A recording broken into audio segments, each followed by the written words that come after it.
ഇന്ന് നമ്മുടെ രാവിലെയുള്ള ഒരു ദിവസത്തിൽ നിന്ന് തന്നെ ആരംഭിക്കാം അല്ലേ. നിങ്ങളോട് കുറച്ച് കാര്യങ്ങളും കൂടി ഷെയർ ചെയ്യാനുണ്ട്. വേറൊന്നുമല്ല, നമ്മുടെ ചാനലിൻ്റെ കുറച്ച് കാര്യങ്ങൾ നമ്മൾ മാറ്റാൻ പോവാണ്. ലോങ് വീഡിയോ ഇടുന്നത് നമ്മൾ നിർത്താൻ പോവാണ് കേട്ടോ. നിർത്താൻ പോവാണെന്ന് ചോദിച്ചാൽ തൽക്കാലത്തേക്ക് നിർത്താൻ പോവുകയാണ്. എന്താണെന്ന് വെച്ച് കഴിഞ്ഞാൽ ലോങ് വീഡിയോ ഇപ്പോൾ അങ്ങനെ ആളുകൾക്ക് കാണാൻ വേണ്ടിയിട്ട് താല്പര്യമില്ല എന്നാണ് എനിക്ക് തോന്നുന്നത് കേട്ടോ. അപ്പോൾ നമുക്ക് ഇങ്ങനെയുള്ള വീഡിയോസ് അങ്ങ് ഇട്ട് പോകാം, നിങ്ങൾക്ക് ബുദ്ധിമുട്ടുണ്ടാവില്ലല്ലോ. അപ്പോൾ നമ്മുടെ കുഞ്ഞിനെ കൊണ്ട് രാവിലെ പാലൊക്കെ കൊടുത്തിട്ട് നമ്മൾ എണീറ്റ് വരുമ്പോൾ തന്നെ എനിക്കറിയാം അവന് വിശക്കുന്നുണ്ടെങ്കിൽ. അപ്പം എനിക്ക് അവൻ പറഞ്ഞില്ലെങ്കിലും എല്ലാ കാര്യങ്ങളും അങ്ങനെ തന്നെ മനസ്സിലാവും കേട്ടോ. അപ്പോൾ രാവിലെ തന്നെ പാല് കൊടുത്തു, അത് കുടിച്ചു. പിന്നെ കുളിയൊക്കെ കഴിഞ്ഞിട്ട് കുറേ സമയത്തിനൊക്കെ ശേഷമാണ് കേട്ടോ, കുറേ ഊഞ്ഞാലാടലൊക്കെ കഴിഞ്ഞതിന് ശേഷമാണ് കുളിയൊക്കെ കഴിഞ്ഞിട്ട് മുടിയൊക്കെ ചീകി സുന്ദരനായിട്ട്. എന്താണെന്നറിയില്ല, രാവിലെ കുളിപ്പിച്ച് ഇങ്ങനെ ചന്ദനക്കുറിയൊക്കെ അങ്ങ് തൊട്ടിരുത്തി കഴിഞ്ഞ് കഴിഞ്ഞാൽ പിന്നെ ഭയങ്കര സന്തോഷമാണ് കുഞ്ഞിനെക്കുട്ടിനെ കാണുമ്പോഴേ. കുഞ്ഞിനെക്കുട്ടിനെ ആണെങ്കിൽ ചന്ദനം തൊടിച്ച് കഴിഞ്ഞാൽ ഒരു പ്രത്യേക ഐശ്വര്യമാണ് കേട്ടോ ആ മുഖത്ത്. അല്ലെങ്കിൽ നമ്മുടെ കുഞ്ഞിനെക്കൊണ്ട് മുഖത്ത് ഒരു പ്രത്യേക ഐശ്വര്യമില്ലേ, എനിക്ക് മാത്രമാണ് അത് തോന്നുന്നത്. നിങ്ങൾക്ക് തോന്നുന്നുണ്ടെങ്കിൽ കമൻറ്റ് ചെയ്യണം കേട്ടോ. ഞാനിങ്ങനെ പൊങ്ങി പറഞ്ഞതൊന്നുമല്ല, എന്തോ ഒരു ഐശ്വര്യം എനിക്ക് ഫീൽ ചെയ്യാറുണ്ട്. അപ്പോൾ രാവിലെ തന്നെ കാപ്പി കൊടുക്കാമെന്ന് വിചാരിച്ചു. ഇപ്പോൾ രാവിലത്തെ ഒരു പ്രശ്നം അതാണ്, പാൽ കൊടുത്തു കഴിഞ്ഞിട്ടുണ്ടെങ്കിൽ പിന്നെ കാപ്പി കുടിക്കാൻ വേണ്ടി ഒത്തിരി മടിയായിരിക്കും കേട്ടോ. കാരണം ഇങ്ങനെ രാവിലെ കുട്ടികൾക്ക് പാലൊക്കെ കൊടുത്തിട്ടുണ്ടെങ്കിൽ അവർക്ക് വിശപ്പ് കെട്ടു പോകുമല്ലോ.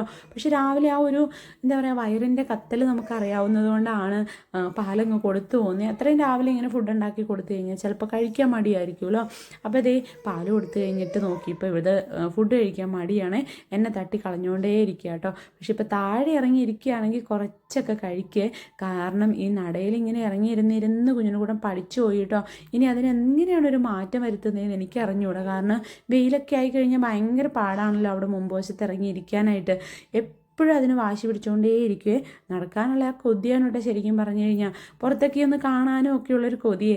കാരണം ഇപ്പം ഞങ്ങൾ അകത്തിരിക്കൽ തന്നെ ഇല്ലെന്ന് പറയാം. വെയിലില്ലാത്ത സമയമാണ് ഞങ്ങൾ ഫുൾ ടൈം പുറത്താണ്. രാവിലെ തന്നെ ഇടച്ചില്ലാണ് കേട്ടോ. രാവിലെ ചേട്ടനെ ഒന്ന് ഹെൽപ്പൊക്കെ ചെയ്തു. ഞാൻ ഈ വീഡിയോയിലാണ് അത് കണ്ടത്. അൻവിക്കുട്ടിയുടെ ഉത്തരവാദിത്വം നിങ്ങൾ കണ്ടായിരുന്നോ? ആ റെഡ് ബൗൾ താഴെ കിടന്നിട്ട് അവന് കൃത്യമായിട്ട് അത് എടുത്തുകൊണ്ട് കൊടുക്കാണ് കേട്ടോ. കുഞ്ഞിനെ കൊണ്ട് പരിപാടി ഇതാണ് കേട്ടോ. നമ്മൾ എവിടെ കൊണ്ടിരുത്തിയാലും ഇങ്ങനെ ഊർന്നിറങ്ങി പോയിക്കൊണ്ടേയിരിക്കും. പുറത്തിൻ്റെ അവിടെയൊക്കെ ചെറുതായിട്ടൊന്ന് മുറിഞ്ഞിട്ടുണ്ട് കേട്ടോ. ഊഞ്ഞാലിൽ നിന്ന് ഊർന്നിറങ്ങിയതാണെന്ന് തോന്നുന്നുണ്ടേ. അപ്പോൾ ഊഞ്ഞാലിൻ്റെ ഒരു സൈഡ് ഇങ്ങനെ ഇത്തിരി പൊട്ടിയിരിപ്പുണ്ടായിരുന്നു. അത് കൊണ്ടാണെന്ന് എനിക്കറിയില്ല. അത് കാണുമ്പോൾ ഭയങ്കര ബുദ്ധിമുട്ടാണ്. കാരണം എന്ന് പറഞ്ഞു കഴിഞ്ഞാൽ അവൻ്റെ ആ മനസ്സിലെ ആഗ്രഹം അത്രത്തോളം ഉണ്ട്. അതുകൊണ്ടാണ് എത്ര പാടുപെട്ടു ആൾ അകത്തുനിന്ന് നമ്മൾ സോഫയിലൊക്കെ കിടത്തിയാൽ അവിടുന്ന് ഉരുണ്ട് പെരണ്ട് അവൻ ഇവിടെ എത്തൂട്ടോ.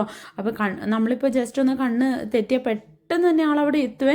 ഞാനിപ്പോൾ പറയും, കുഞ്ഞിനെക്കൂട്ടം ഇങ്ങനെയൊന്നും നടന്നങ്ങ് പോയി കഴിഞ്ഞാൽ നിനക്ക് ഇത്രയും ബുദ്ധിമുട്ടില്ലല്ലോ. കാരണം ഇഴഞ്ഞു പോകാമെന്ന് പറഞ്ഞാൽ അതിൻ്റേതായ ബുദ്ധിമുട്ട് എന്തോരമുണ്ട്. അപ്പം ഞാൻ ചുമ്മാ അവനോട് ഇങ്ങനെ പറയൂട്ടോ, അമ്മയുടെ മോനൊന്ന് നടന്നു പോയാൽ എന്താണെന്നൊക്കെ ചോദിക്കും. അപ്പോൾ ഇതേ താഴെ ഇറങ്ങിയിരുന്നപ്പോൾ ആൾ ഓക്കെ ആയിട്ടോ. ഇപ്പോൾ ഫുഡ് കഴിക്കുന്നതിന് മടിയൊന്നുമില്ലേ.